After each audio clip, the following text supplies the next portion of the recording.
Hello guys and welcome back to the channel. In this video, I'm going to show you how you can fix iPhone brightness not working. So let's get started. First of all, you're going to head over to settings and then you're going to click on accessibility over here. Scroll down, click on display and text size. Here, you're going to scroll down to the bottom and you can simply toggle this off for auto brightness. And then you can go back and click on display and brightness.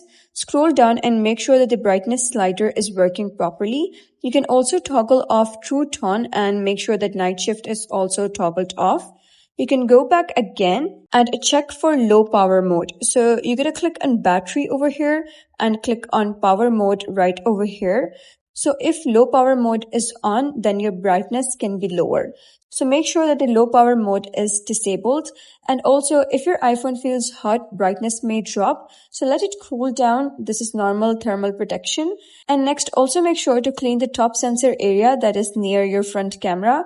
Dirt can confuse auto brightness. And finally, you can try restarting your iPhone and updating the iOS version. Go to General, click on Software Update. And those were some of the few ways how you can fix iPhone brightness not working. So if you found this guide helpful, please consider subscribing and leaving a like. It really helps me out. And I'll see you next time.